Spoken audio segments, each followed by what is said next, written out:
Par exemple, je vais te donner une idée. Tu veux prendre le marché des livraisons par drone, qui est un marché qui va être exponentiel durant les années qui viennent. Les livraisons par drone aujourd'hui, je crois que c'est 400 millions de chiffre d'affaires annuel dans le monde. En 2032, c'est estimé, les projections, à 7 à 8 milliards annuels. Donc ça va être un marché qui aujourd'hui n'est pas pris, qui est disponible un peu partout, à Singapour, en Chine, aux États-Unis, en Europe encore plus, parce que les plus avancés à ce niveau-là, c'est les Chinois, beaucoup les Américains aussi, en collaboration avec les Américains, les Australiens aussi, et ici, ils commencent à s'y mettre. Tu arrives avec une méthode qui va permettre justement de s'adapter aux réglementations et de faire de la livraison par drone correctement en apportant réellement une valeur ajoutée. Tu fais ta levée de fonds en un clin d'œil, en un claquement de doigts, c'est un peu prétentieux de dire ça.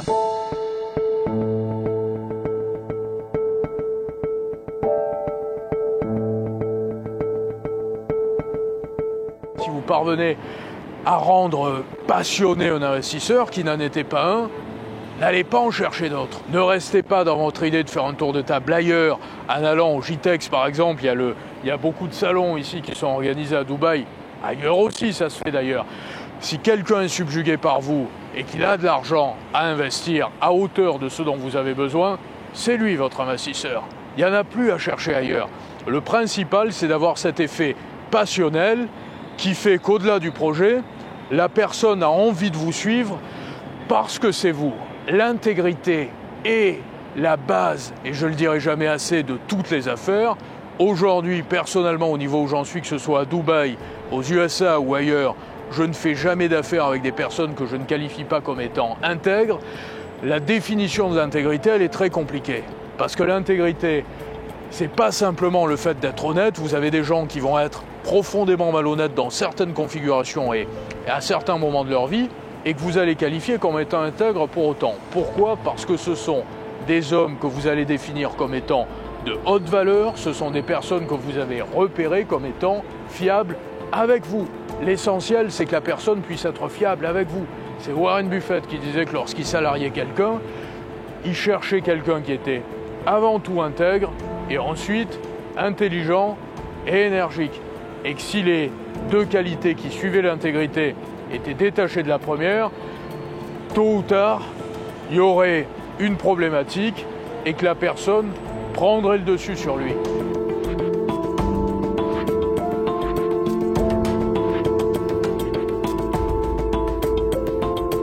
Il y a de la clientèle, il y a de l'argent, il y a des capitaux, il y a une configuration qui est propice au service. La conciergerie, déjà, ça marche très fort. Si tu veux ouvrir une affaire ici, c'est pas compliqué. L'immobilier, on connaît. Conciergerie, automobile par exemple. Importer des voitures en Europe parce qu'elles sont beaucoup moins chères ici, ça se fait beaucoup également. Donc il y a beaucoup d'import-export qui se fait, qui passe par Dubaï. Il y a un port qui est adapté pour ça. Les commodités, c'est la même chose. Toutes les commodités passent par ici. Le pétrole aussi, hein. Il n'y a que l'acier, c'est un peu compliqué sur ces... Ils n'achètent pas beaucoup d'acier parce qu'il y a des tarifs, c'est compliqué. Mais il ne faut pas faire de l'acier. Mais par contre, demande de sucre énorme. Il y a des orientaux de partout, ils mangent du sucre à longueur de journée. Moi, j'aime pas le sucre. J'ai fait passer des tonnes de sucre dans ma vie, mais j'ai jamais consommé de sucre. Enfin, ça fait des années que je consomme plus de sucre. Mais il y a une demande qui est énorme sur le sucre. Il y a une demande qui est énorme sur le café. Donc il y a beaucoup de commerce de commodités. Il y a beaucoup de demandes sur la conciergerie et les gens payent facilement. Regarde le chocolat Dubaï. La croissance qu'il y a eu sur les pistaches avec l'engouement sur le chocolat Dubaï. Ça a été énorme, il y a eu des pénuries de tous les côtés. La logique, elle est là. Si tu es entrepreneur, tu ne peux pas te passer de comprendre où est la demande. Les Chinois ne mangeaient pas de chocolat. Ils se sont mis à manger du chocolat. Aujourd'hui, le cours du chocolat, il est comme ça. Pourquoi ? Simplement parce que les Chinois qui ne mangeaient pas de chocolat se mettent à manger du chocolat. Ça veut dire qu'un mec comme moi, c'était pas mon secteur sur le chocolat, mais qui avait compris il y a quelques années que les Chinois allaient se mettre à manger du chocolat et à l'aimer, donc qui avait compris avant même que le consommateur sache ce qu'il allait vouloir et ce qu'il allait consommer, l'avait appliqué dans une démarche capitaliste, entrepreneuriale, il s'est littéralement gavé. Il a gagné des fortunes. Et il a volé personne et il n'ira pas en prison. Parce qu'attention, il y a cette problématique-là aussi. Aujourd'hui, tu peux gagner beaucoup d'argent, mais tu peux te retrouver très rapidement derrière les verrous. J'ai vu une nana aux États-Unis, dans la presse, dans les médias, qui avait truqué pour avoir des rates un peu moins élevés, pour avoir des taux un peu moins élevés sur son crédit. Elle a dit qu'elle était mariée avec un mec alors qu'elle n'était pas mariée, 30 ans de prison fédérale. En tout cas, condamnée à 30 ans de prison fédérale, c'est énorme. Et on entre dans une période qui est 1000 fois plus impitoyable que ce qu'on a connu jusqu'à présent. Ça veut dire qu'aujourd'hui, des peines comme ça, elles vont pleuvoir. Moi, le pari que je te fais, c'est que durant les années qui viennent, que ce soit au Moyen-Orient, aux États-Unis, en Europe, encore plus qu'ailleurs, en Chine également, il va y avoir des conflits qui seront des conflits d'intérêts encore plus machiavéliens que ce qu'on a connu jusqu'à présent, des délits d'initiés impitoyables où on va envoyer sous les verrous des entrepreneurs qui en réalité font pas pire que les autres, font pas pire que les concurrents, mais simplement pour les sortir du jeu.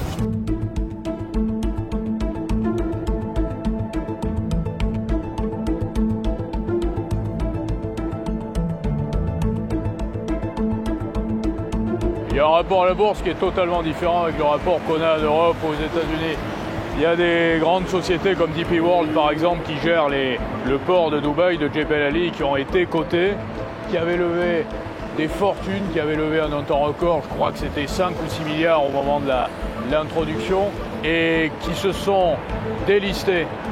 Ça a coûté en rachat peut-être 4 fois le volume de l'IPO, à peu près 15 ou 16 milliards de dollars.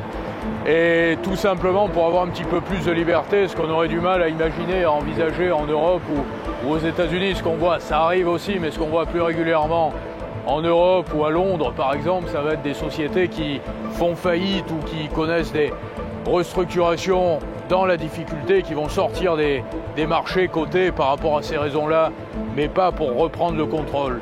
Comme il y a des grosses sociétés ici aussi dans l'immobilier, par exemple, qui ne veulent pas se faire coter. Nous, ceux qui ne veulent pas se faire coter en Europe, ça va être des sociétés qui font de l'import-export, CMA, CGM, parce que on va dire que c'est des marchés qui sont très sensibles à la psychologie qui va être répandue sur les décisions politiques, les droits de douane par exemple, et ça pourrait les mettre dans des situations de fluctuation totalement erratiques.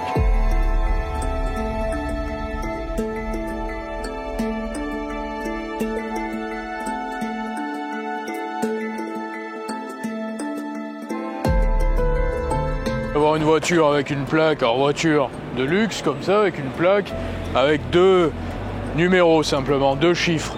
Et plus la personne est importante, plus elle va avoir le privilège d'avoir un seul chiffre. Famille royale par exemple, il y a des plaques avec un chiffre, et la Rolls qui coûte déjà une fortune, et la plaque coûte des centaines de milliers d'euros. Il y a un côté des mesures de luxe qui, pour moi, est absolument fascinant, parce que au-delà d'être plaisant dans le mode de vie, il est vivifiant. Ça veut dire que faire une levée de fonds ici, mener un tour de table comme on fait ces jours-ci, c'est quelque chose qui est absolument incomparable avec ce qu'on va trouver dans d'autres juridictions. Il y a des gens qui vont dire que les États-Unis, par exemple, permettent de lever beaucoup plus facilement qu'à Dubaï parce que la mentalité finalement américaine est beaucoup plus ouverte et que les Orientaux vont être méfiants. C'est pas du racisme, hein, justement, c'est pas moi qui dis ça même, mais on a tendance quand même à se dire, et c'est pas tout à fait faux, que les Arabes en règle générale sont un peu plus méfiants, un peu plus radins en quelque sorte, et que les Américains vont avoir un goût du risque plus développé. C'est faux. C'est faux. Pourquoi? Parce que les Américains, ça fait des années qu'ils font du business, ça fait des années qu'il y a des levées de fonds privées aux États-Unis. Ils ont l'habitude de repérer les projets qui sont peut-être pas des projets spécialement rentables et qui vont reposer simplement sur l'envie de faire quelque chose, alors que ici à Dubaï, il y a une envie de conquérir l'Europe. Ça veut dire qu'il y a des gens qui sont très riches, il y a des familles, il y a une concentration de richesse qui est prodigieuse également, il y a des familles qui vont avoir envie de s'acheter l'Europe et envie de s'acheter des entrepreneurs européens.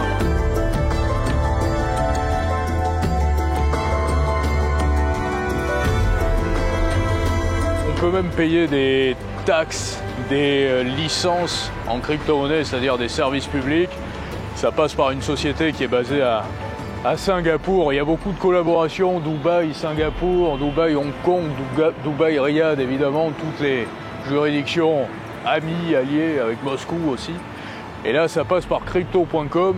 Alors en réalité, on paye par crypto-monnaie lorsqu'il s'agit de licences commerciales ou de services publics, mais le swap est fait immédiatement. Ça veut dire qu'on paye en crypto-monnaie et la plateforme fait le swap entre la crypto-monnaie, le stablecoin souvent, et le dirham des Émirats. Et c'est du dirham des Émirats qui est reversé à Dubaï. Pour Aymar, c'est encore différent. On peut acheter un bien immobilier en achetant directement, en payant en crypto-monnaie. Et le promoteur a la possibilité de convertir ou de garder les crypto-monnaies. C'est-à-dire qu'il y a beaucoup de promoteurs ici qui conservent les cryptos, qui se font payer en crypto, ce qui est parfaitement impossible en France. C'est ça aussi la grande question aujourd'hui, c'est que Dubaï ne reconnaît pas le Bitcoin comme ayant cours légal, mais autorise les paiements en Bitcoin, quand en France, le Bitcoin n'est pas reconnu comme étant une monnaie ayant cours légal, n'est pas interdit non plus, mais qu'il n'est pas permis d'effectuer des paiements en Bitcoin pour acheter un bien immobilier. Ça veut dire qu'aucun notaire ne peut faire passer un acte en encaissant du Bitcoin directement sans qu'il y ait de conversion qui soit faite. Il peut y avoir des accords entre particuliers, bien sûr, alors qu'à Dubaï, on peut acheter le bien immobilier en faisant passer de son wallet ou de sa plateforme d'échange directement le Bitcoin ou d'autres crypto-monnaies, ça dépend des promoteurs, et le promoteur peut conserver le Bitcoin. Ce qui marche très fort ici, c'est les réexportations. Ce que tu as vu tout à l'heure sur le sucre, mais ça arrive beaucoup sur les voitures aussi. Il y a beaucoup de voitures qui viennent de l'Union européenne. Les Ferrari italiennes, par exemple, qui arrivent à Jebel Ali, pas de taxes. Et ça repart directement en Inde, ou parfois ça repart même vers la Russie, ça repart en Europe, les Allemandes aussi. Et ce qui marche très fort, évidemment, c'est l'or.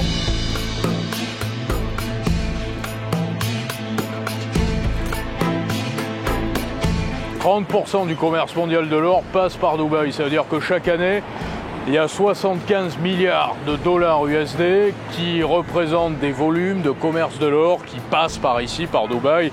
Le Golden Souk de Deira, c'est plus qu'une institution. C'est pour ça qu'il y a aussi d'ailleurs jamais de...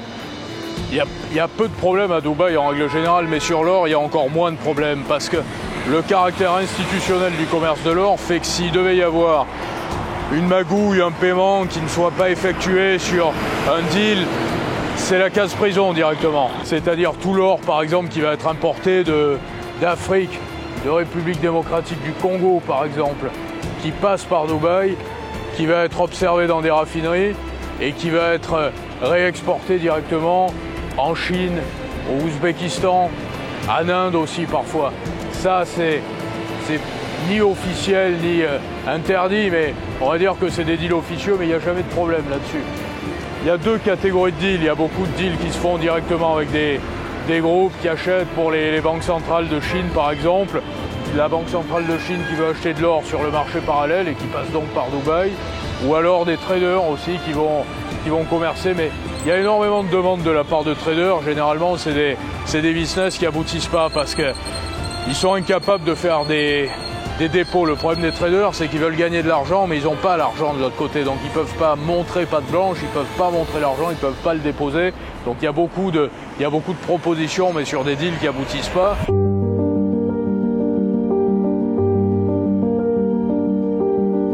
Les îles Caïmans, c'est un paradis fiscal. C'est le paradis fiscal du système américain. Ça veut dire qu'aujourd'hui, 70% des hedge funds mondiaux sont basés aux îles Caïmans. Et tu as toutes les sociétés américaines, Pfizer, Apple, qui sont basées aussi aux îles Caïmans pour faire de la défiscalisation, pour faire de l'optimisation fiscale. Et à Dubaï, quand on démarre, quand on est un peu plus petit au départ, c'est-à-dire que si on est un fonds d'investissement qui veut entrer dans le jeu, il y a beaucoup plus de facilité, notamment par rapport à cette diversité. 5 à 10% de l'activité à Dubaï relève des services financiers. Aux îles Caïmans, c'est 50% à peu près. Et toutes les personnes qui travaillent aux îles Caïmans travaillent dans la finance. Ça veut dire que dès lors qu'on a une société aux îles Caïmans, du point de vue de l'opinion de business international, on est fiché, on est tamponné. Alors qu'à Dubaï, cette diversité permet de faire passer des paiements d'une banque à une autre, d'un secteur d'activité à un autre secteur d'activité.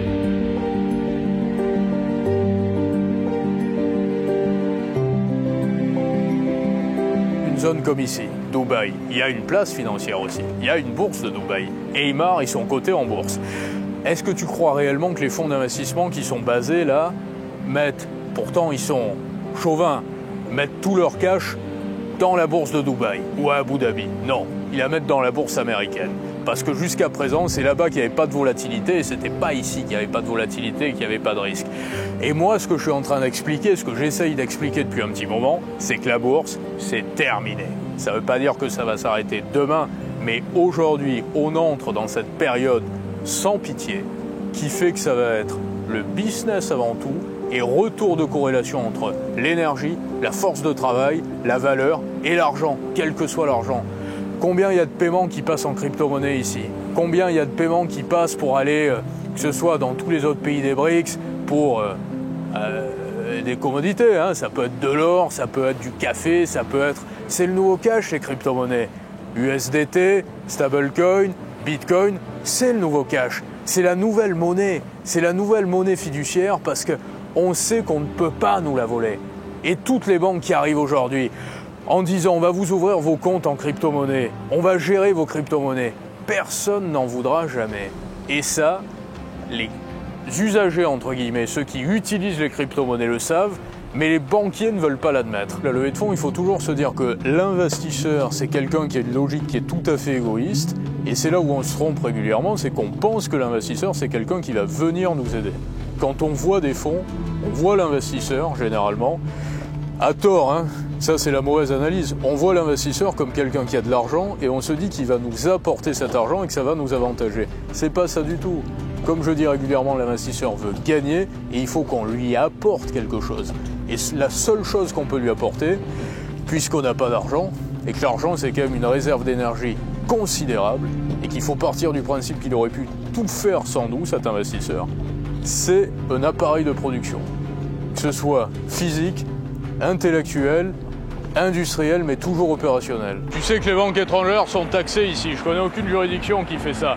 Bahreïn, à la rigueur, un peu plus que d'autres, mais il y a peu de juridictions qui taxent, qui imposent les banques étrangères et qui n'imposent pas leurs banques. Ça veut dire que Emirates NBD n'est pas imposé, naturellement, imposition à zéro. Et par contre, les succursales de banques américaines, par exemple, ou européennes qui sont installées ici, contrairement aux sociétés de gestion, sont imposées aux alentours de 20% à peu près.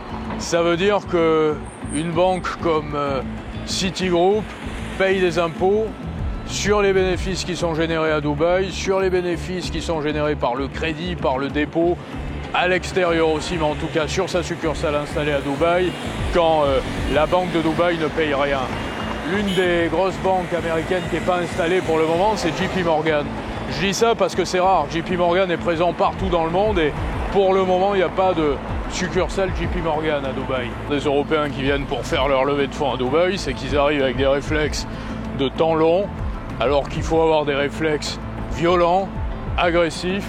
Moi, j'ai toujours aimé les business agressifs parce que dans la dimension du business, il y a forcément une part de violence. Premièrement, par rapport au principe de vase communicant qui est que l'argent passe toujours d'une main à une autre. Quand vous arrivez face à un investisseur, vous êtes un point de détail, vous êtes cet entracte qui ne fait pas spécialement rêver au départ, mais auquel on a laissé sa chance. Ne la laissez pas passer et confiez tout ce que vous pouvez avoir comme valeur. Le moment où on va présenter son projet à un investisseur doit durer dans l'absolu 1 minute 30. Vous allez faire, pour boucler vos tours de table, des dizaines d'heures évidemment de calls, de meetings, mais le moment de la décision, c'est 1 minute 30 à 2 minutes, pas plus. Ça veut dire que vous allez devoir comprendre en 1 minute 30 tout ce que l'autre va être en capacité de comprendre. Ce qui est favorable également à Dubaï, c'est de parler justement aux personnes directement, ce qui est plus compliqué dans d'autres juridictions aujourd'hui où tout est plus institutionnel. Et c'est à partir de là que, au-delà d'être convaincu, l'investisseur va être subjugué. Il peut être convaincu sur le papier parce qu'il va vous trouver sympathique, il peut être convaincu parce qu'il va considérer que votre affaire finalement n'est pas tirée par les cheveux, ça suffit pas. Si vous voulez qu'il mette de l'argent, il faut qu'il soit subjugué. Il y a le commerce physique, il y a le port de Jebel Ali, l'aéroport, et il y a aussi la place financière avec l'architecture financière, donc la bourse. Et ça, c'est très important et c'est ce qui fait aussi l'hégémonie actuelle de Dubaï et l'hégémonie à venir de Dubaï. Ce qui manque justement à Luxembourg, Koweït, Qatar et ce qu'il y a à Hong Kong aujourd'hui. Pourquoi Hong Kong est si puissant? Parce qu'il y a une monnaie intéressante, il y a de grosses introductions à Hong Kong, beaucoup plus qu'à Dubaï d'ailleurs. Les introductions, les IPO sur Dubaï entre 2021 et 2024, mais ça a été croissant d'année en année, c'est à peu près un volume total de 6 milliards, 5, 7 milliards. Et même plus, on doit être à 9 milliards. Paris, on est descendu à peu près 6 milliards, 6 milliards 5. Et ce qui est inquiétant, c'est que Paris a totalement décroché sur les derniers temps. Donc il y a des introductions ridicules à Paris sur la période 2023-2024, quand à Dubaï, c'est en hausse permanente. Et ça veut dire que les sociétés sont attirées par le fait qu'il n'y ait pas d'imposition, qu'il y ait une politique qui respecte considérablement la propriété privée et qu'il est toujours plus intéressant donc de déclarer sa société. On peut très bien déclarer sa société dans une juridiction où on ne va pas en même temps se faire coter, c'est possible. Le plus gros fonds des Émirats, il est également à Abu Dhabi par ailleurs, 1000 milliards USD d'actifs sous gestion, mais comme je le disais avec une portée beaucoup plus internationale. Ici, le fonds souverain de Dubaï détient par exemple 29% des parts de Emaar, le gros promoteur de Dubaï, celui qui fait la pluie et le beau temps ici, celui qui a le leadership, qui est arrivé en premier et qui n'a jamais vraiment été détrôné, qui est d'ailleurs coté en bourse. Le contrôle total d'Emirates également, la société, la compagnie d'aviation que tout le monde connaît. Et puis beaucoup de parts de marché dans les PME locales. Il y a un côté, comme je dis régulièrement, c'est pas une nation ici, mais il y a un côté presque nationaliste. Je me souviens d'une levée de fonds avec un entrepreneur européen d'ailleurs, qui est arrivé pour proposer des services financiers par blockchain. Il y avait des Saoudiens, des Dubaïotes autour de la table. Il a levé 50 millions au final. Et au moment où ça a basculé, quand les investisseurs ont pris leur décision, c'est lorsqu'il a déclaré qu'il allait vouer 30% de ses investissements aux PME qui sont installés ici, à Dubaï et ses alentours. Donc c'est en ce sens-là que j'inclus un côté énormément, on va dire, très marqué par rapport à la souveraineté et la volonté de faire avancer les lieux. Pour les facilités d'octroi de crédit, si on a un visa de General Manager, pas d'investisseur, parce qu'à Dubaï, on considère que si on a un visa d'investisseur, on est là pour amener de l'argent à la collectivité, entre guillemets, pas pour demander de l'argent à la collectivité. Mais celui qui a un visa de General Manager, même si c'est sa boîte, il va se sortir par exemple 40 000 euros par mois, il ne paye pas d'impôt dessus, et avec ces 40 000 euros par mois, au bout de sincèrement 2 à 3 années, il a une capacité d'endettement qui va dépasser le 1,5 million, 2 millions. Il ne faut jamais se dire que les investisseurs sont des gens qui font partie d'une autre espèce en quelque sorte et qu'ils ont de l'argent à investir de tous les côtés. Pas du tout. Ce sont des gens comme toi et moi qui ont gagné leur vie ou qui ont hérité et qui ont envie de gagner encore plus d'argent et qui vont sélectionner les projets qui peuvent marcher. Et tu arrives parfois avec un entrepreneur qui va expliquer que finalement il a l'argent aussi ou qu'il pourrait l'obtenir, même qu'il pourrait s'endetter, mais qu'il n'a pas envie de prendre le risque. Et ça, c'est la pire des situations. Parce que le mec en face va me dire, à moi directement, le type que tu m'emmènes ici, il a une idée. Et il essaie de me convaincre qu'elle est bonne, mais en réalité, il est en train de m'avouer à demi-mot qu'il pense qu'il y a un risque énorme. Le prix du risque, il y est forcément. Dans tous les investissements, il y a une part de risque. Même sur de la dette obligataire, même si on achète la dette de l'État américain, on a une prime de risque. Peut-être que les Américains vont faire défaut un jour ou l'autre. Peut-être que le système obligataire, demain, ne vaudra plus le coup et que la dette américaine fera faillite et que les détenteurs de titres ne seront pas remboursés. Mais on part du principe que si on a des T-bills aujourd'hui, des titres de dette américaine à très court terme, entre 4 et 52 semaines pour être précis, il n'y a aucun risque.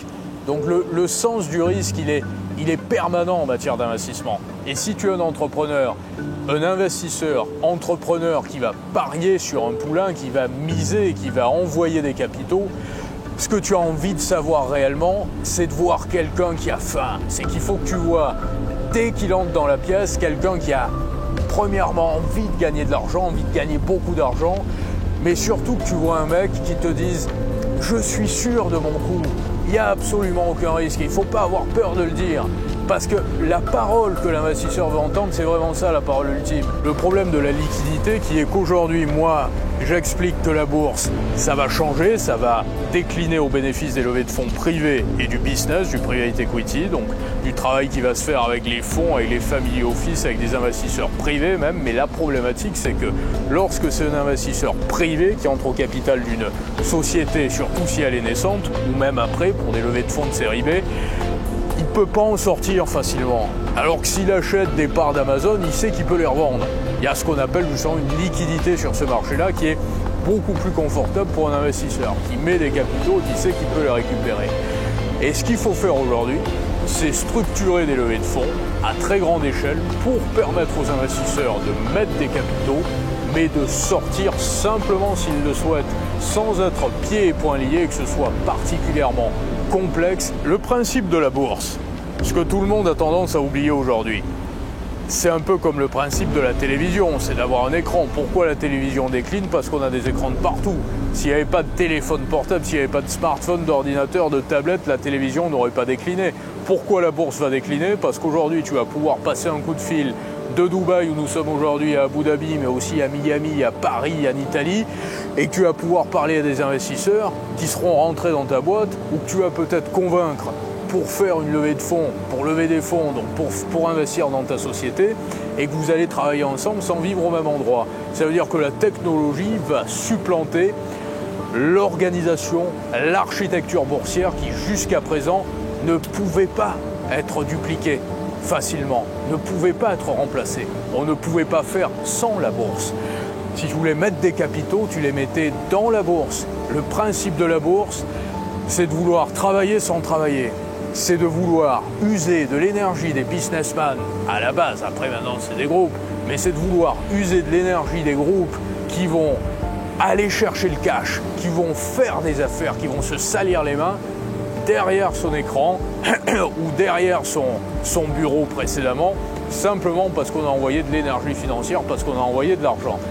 Et ça, aujourd'hui, c'est possible sans passer par les marchés.